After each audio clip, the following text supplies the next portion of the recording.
The city of Ur doesn't sleep quietly. Even at night you can hear it.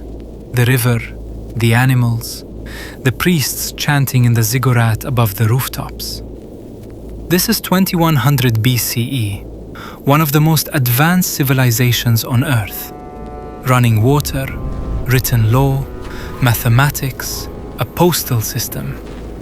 They had thought about almost everything, including what happens after you die. His name was Ur-Namma, a soldier, not a king, not a priest.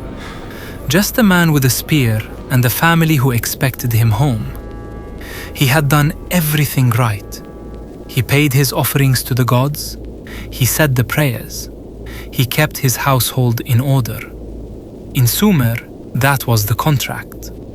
You fulfilled your obligations to the living and the divine, and in return, when your time came, the gods would see you safely into the underworld.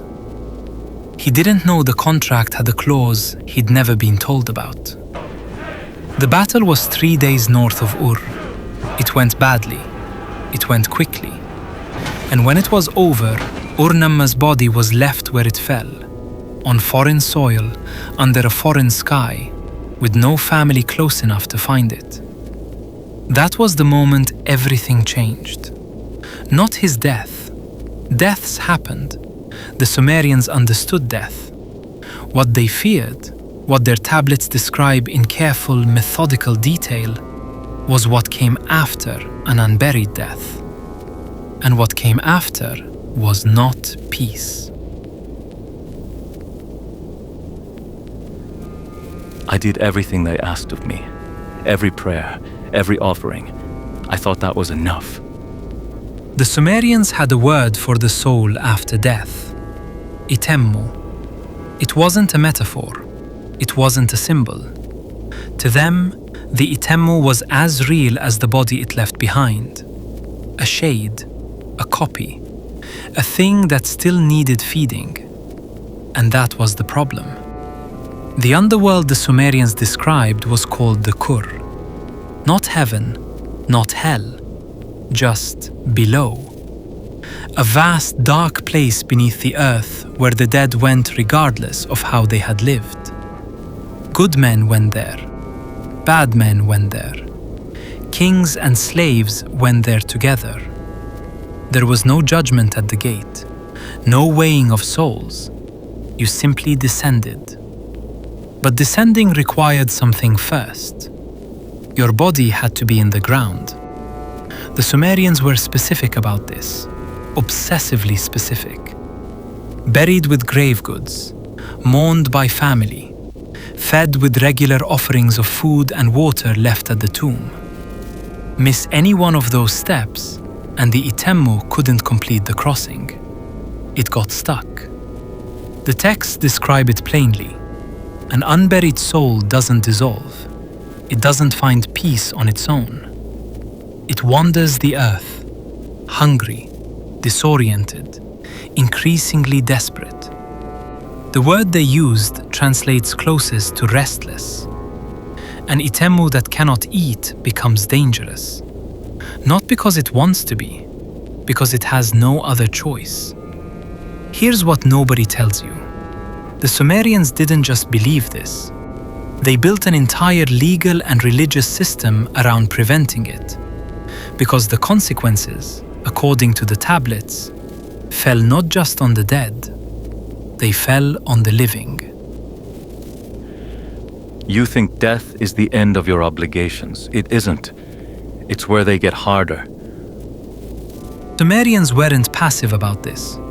They had a ritual, a specific, scheduled, non-negotiable ritual called the kispum, performed by the eldest son, every month on the day of the new moon. Food and water placed at the tomb, or if there was no tomb, at a designated spot near the family home. The name of the dead spoken aloud, an invitation for the etemmu to come, eat, and return to rest. Miss it once, the text suggests the dead grow uneasy. Miss it repeatedly, and something shifts. The Akkadian tablets, which absorbed and expanded on earlier Sumerian belief, are explicit about what an unfed etemmu does next. It comes back, not as memory, not as grief, as a physical presence, described entering houses through cracks in the walls, sitting on the chests of sleeping family members, causing illness, causing madness, in some accounts, causing death. The Sumerians had a name for this state too, mutu la shalmatu, an unclean death, a death that hadn't finished yet. And here's what makes this genuinely disturbing. The tablets don't frame this as punishment from the gods. The etemmu isn't being sent back as divine retribution. It comes back because it's starving. Because the people who were supposed to care for it didn't. The haunting isn't malice, it's need. So what happened to soldiers who died far from home? Men whose bodies were never recovered? The Sumerians had thought about that too, and their answer is one of the most unsettling things written in any civilization's history. I can feel it starting, the hunger. I didn't know hunger could follow you here. I thought at least that part would be over. There was a category the Sumerians reserved for the worst kind of death. Not violent death, not early death. Those were tragedies, but they were manageable. If the body came home, if the rituals were performed, the etemmu could still cross. The worst kind of death was a body that couldn't be found. The texts name several types. A man drowned in a river, a woman taken by plague in a foreign city, a soldier fallen on distant ground. These souls had a specific designation. They were called etemmu la qabri, the unburied dead, and their fate was described separately from everyone else's. They didn't just wander, they were assigned a place, a specific location in the cosmology, on the edges of the Kur, unable to enter properly, unable to return to the living world, unable to rest.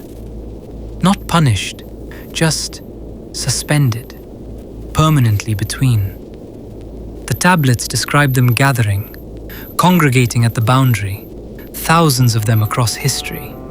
Every soldier who fell in a nameless field, every sailor lost at sea, every victim of a disaster that left no remains. All of them waiting at the same threshold. And the living knew they were there, which is why Sumerian law, actual codified law, required families to make offerings for the unburied dead specifically. A secondary ritual. Offerings placed not at a tomb, but at the river's edge, at the city gate, at the threshold between the known world and whatever lay beyond it. You couldn't reach the body, so you fed the space where the body should have been. But Ur-Namma's family didn't know where he fell. They didn't know he was dead at all. And in Sumerian belief, that silence was the most dangerous thing of all. They'll find out eventually. They always do. But Deb have ways of making themselves known. We don't choose to. We just run out of patience. Ur-Namma's family waited 3 months, then 6, then a year. No messenger came. No body came home. In Ur, that kind of silence had a meaning. Eventually, you stopped waiting for news and started performing the secondary rituals, the offerings for the lost, the food placed at the city gate, the water poured at the river's edge, the names spoken into the dark. It wasn't enough. The tablets describe what happens when the gap between death and ritual is too long. The etemmu doesn't grow stronger in that time. It grows more desperate, more erratic. The longer it goes unfed, the less it resembles the person it used to be. The hunger strips something away, What returns to the family isn't quite the man who left. Ur-Namma's youngest daughter was the first to notice. The texts and similar accounts from Akkadian records describe it in clinical terms. Disturbances at night, objects displaced, an inexplicable illness that moved through the household without clear cause. A feeling, reported by multiple family members independently, of a presence near the threshold of the house. Not hostile, waiting. The family consulted a priest. The priest performed a diagnostic ritual, a formal interrogation of the household spirits, and identified the source. An etemmu, unburied, hungry, family. The prescription wasn't exorcism, it was feeding. More offerings, more frequently. The name spoken every night, not just at the new moon. An appeal made directly to Ereshkigal, the queen of the underworld, to receive the soul despite the absence of a body. It took time, but eventually, according to the logic of the tablets, the threshold could be crossed another way. Not through burial, through memory. Through the refusal of the living to let the dead be forgotten. Which means the Sumerians understood something that took the rest of the world thousands of years to articulate. Your survival after death wasn't guaranteed by the gods. It was guaranteed by the people who remembered your name. The tablets that describe all of this are still here. Fired clay, cuneiform script pressed into wet mud 4,000 years ago and baked hard by time. Sitting in museums in London, Chicago, Baghdad. You can look at them. Some have been photographed and uploaded online. Anyone can read the translations. They weren't written as horror stories. They were written as instructions. The Sumerians weren't afraid of death the way we are. They didn't rage against it. They didn't build elaborate theologies promising escape from it. They looked at it directly, methodically, and they asked a practical question. What does the dead person still need? And then they answered it. And then they built a system around the answer. And then they pressed that system into clay so it would survive them. It did. What didn't survive, what got lost somewhere between Sumer and the modern world, was the central assumption underneath all of it. That the dead are still your responsibility.